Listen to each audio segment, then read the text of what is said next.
Okay, so we basically start the discussion of this exercise 9.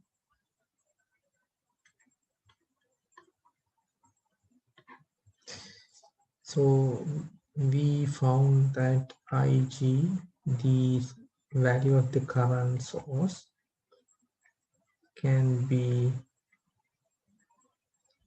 basically demonstrated using this unit step function. So once you draw these unit steps, so we found that this is the ultimate current waveform we can obtain after this. This is t equals 0, this is t equals 1, the value here is plus 6 amperes. So during this, the current flow through the network is 0.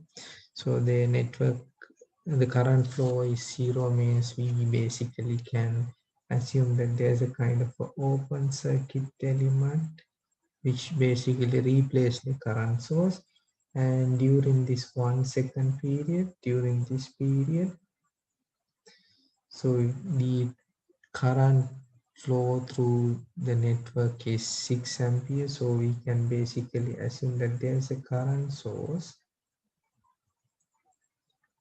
of 6 amperes, and after t equals 1 second again, so it's basically moves to 0 amperes. So then we can again think of a kind of open circuit scenario. So with this, we basically can identify three regions. One is actually t less than 0. So then t is basically in between 0 and 1. So then the third is greater than 1. So during this first block, first region, t less than 0, so we can basically say that no current source in the circuit. So then no current source means, so nothing will happen. Nothing was happen to the circuit.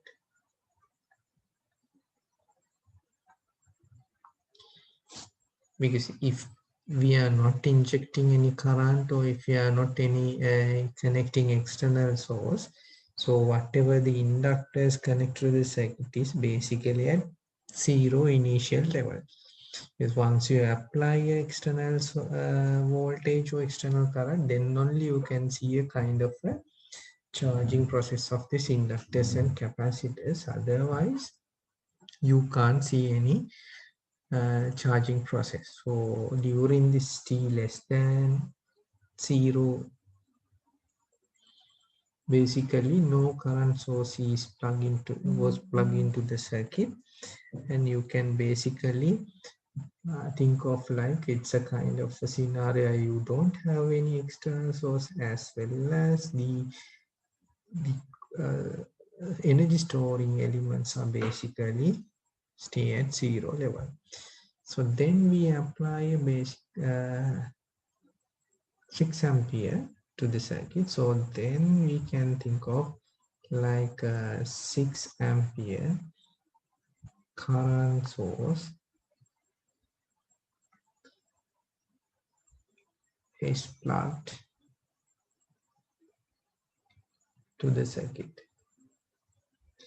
So then once you connect the external source to the circuit, so then you can think of like this, whatever the inductors gets charged.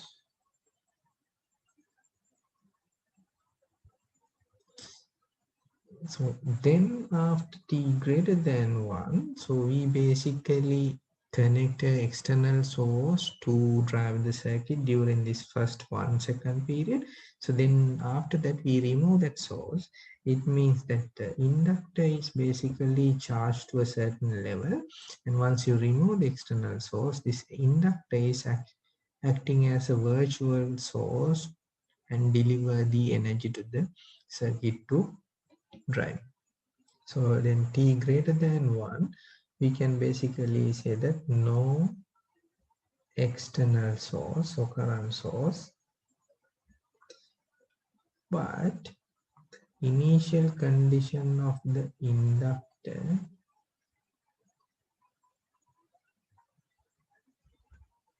can drive the circuit. So this is the scenario. So this once t less than 0, we can simply assume that nothing will happen to the circuit because we basically didn't connect any external sources to the circuit, and whatever the inductors in the circuit were basically not into charged.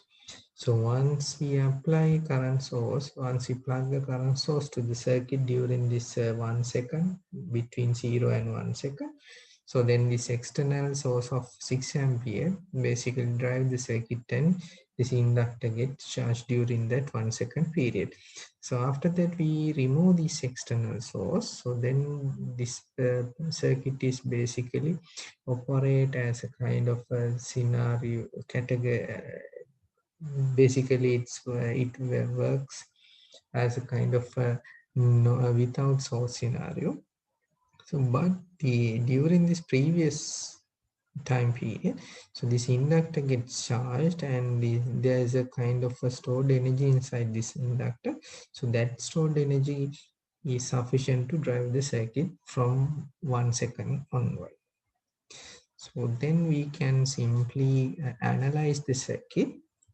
So we basically can analyze the circuit for these two cases, because we know that this first case is basically, so we don't have any sources in the circuit, and these inductors are basically in 0 stages. So this output is basically 0. So we need to analyze the circuit for this rest of the situations where this t is in between 0 and 1 once we connect external source of 6 ampere, and so after that t greater than 1 once we remove the source and let this inductor or the inductor which has a kind of initial charge to drive the circuit.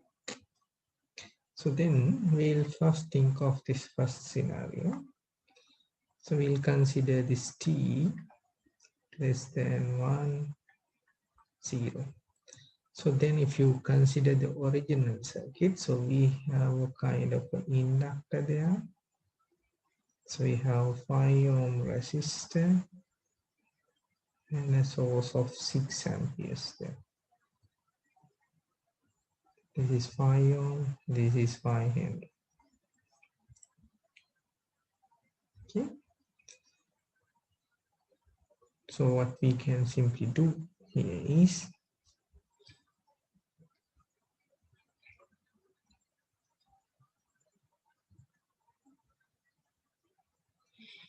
so we can replace this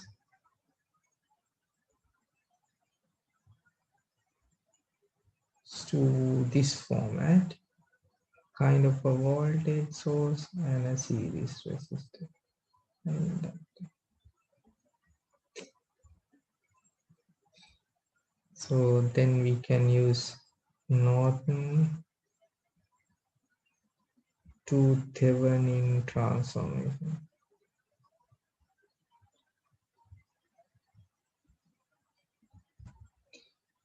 To replace this current source and the parallel resistor into a voltage source and series resistor.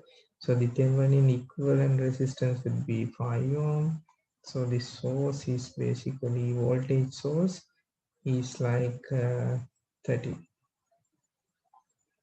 30 volts. So this is the current and this is the resistance. So I into R give the open circuit voltage. So once you convert it using Norton Thevenin transformation, you can basically get this kind of a circuit having a source of 30 volt and a kind of a 5 ohm resistor and a 5 Henry inductor.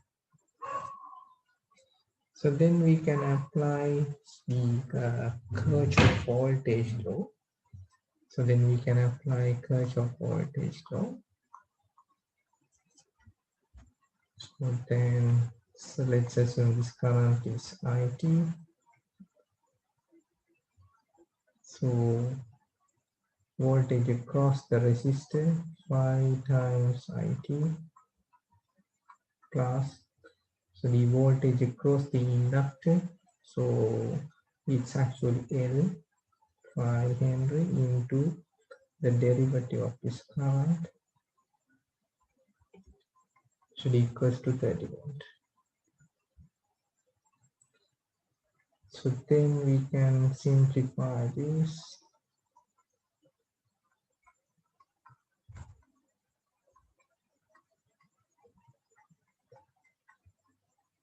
Okay, so this is the first order differential equation, and keep in mind like we have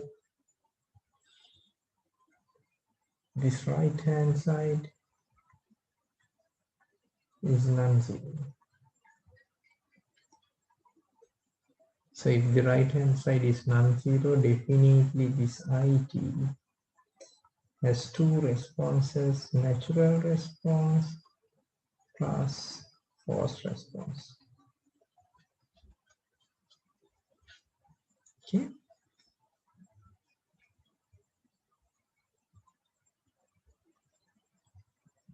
Okay, so how do we get the forced response? So we can get the forced response, find the forced response, find IFT. So the right hand side or the first term is a kind of a constant, so we can propose a trial solution as another constant K, and once you substitute to the original equation, so it should be satisfied. So then from this we can easily get that K equals 6, because once you submit it to here or substitute it to here, so the derivative of K plus K equals 6. So this is basically 0 and K should be equals to 0. So we found the forced response. So the forced response is 6 amperes. So then we need to find the natural response. Find INT. So to obtain the natural response, we need to first get the characteristic equation. So once we write the characteristic equation, it should be S plus 1 should be 0. So it should be minus 1. So then from this we can simply say that the natural response would be a kind of unknown constant e to the power minus t.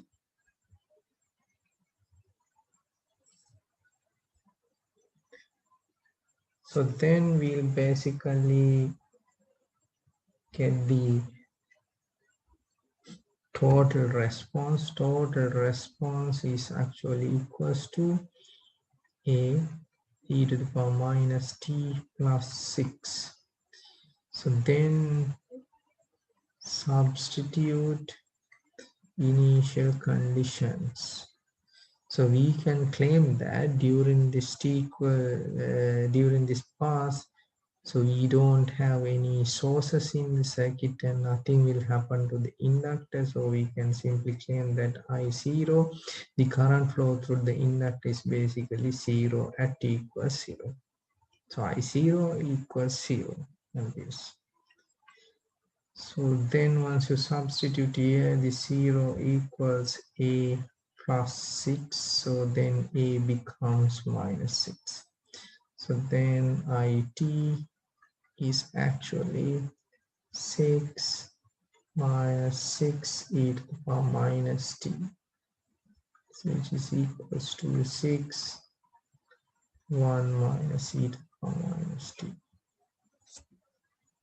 Okay, so this it is only valid for this. Okay, so then after that we need to define the other region. So next we will move to the next block where t greater than 1. So in that case, so this current source is simply led to 0. So then you don't see any current. So it means like it's basically open.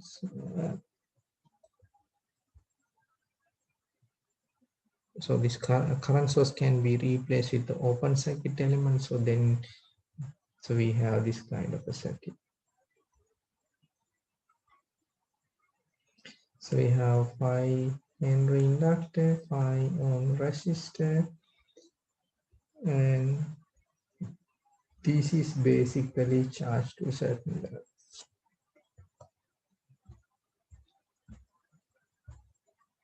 Okay. Okay, now if we draw this response, this is something like that. So we can claim that from minus infinity to equals 0, the response is 0. So then it's something like 6 minus 6 e to the power minus t.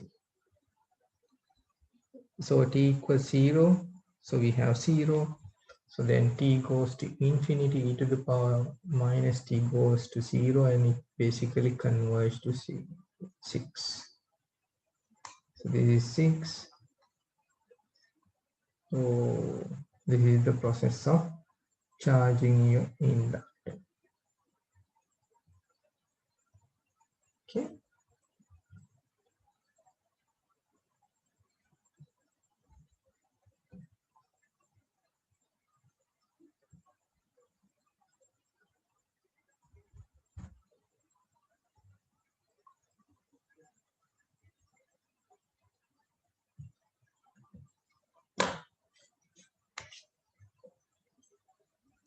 Okay. So by looking at the previous circuit, so the time constant would be a kind of a 1 second. So it's not, so we have source, we cannot define any kind of a time constant here. Okay, so the next is like, so we can evaluate the circuit for t greater than 1. So we have a kind of a charge inductor and a resistor only. So then we can basically get the differential equation like this, dit over dt plus it equals 0. So then dit over dt plus it equals 0. So then once you look into this differential equation, so the right hand side would be simply 0. So then we know that it is basically as its natural response only. So the natural response, we can think of a kind of a trial solution with a kind of b to the power st model. So then we can get the s by converting this differential equation to the characteristic equation. So then it becomes s plus 1 equals 0. So then s would be definitely minus 1. So then this int would be equals to b e to the power minus t. So then substitute initial conditions to this equation. So what are the initial conditions? So this expression is basically valid until t equals 1. So from this one you can basically get the initial condition. So we can simply evaluate I1 t equals 1 equals 6 1 minus e to the power minus 1. So this is the current at t equals 1. So once you substitute it to here, so it's 6, 1 minus e to the power minus 1 is the current at t equals 1, b equals e to the power minus 1. So then you can easily evaluate the value of b. So b is actually 6 e to the power e minus 1. I guess, yeah. Yes. So then the natural response would be int equals 6 e minus 1 e to the power minus t. So this is the natural response. Okay. So then we can simply say that we can evaluate the 6 e to the power 6 e minus 1. So then this is like 6 like here. So it's less than 6. So this is 6 e minus 1. So this is the value at t equals 1. So then after that it's basically decaying like this.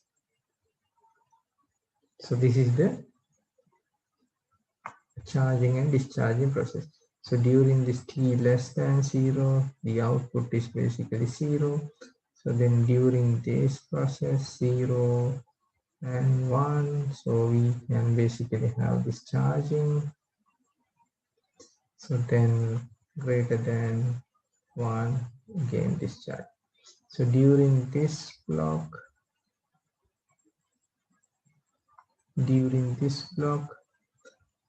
no source, no initial charges, initial condition. So during this block, we have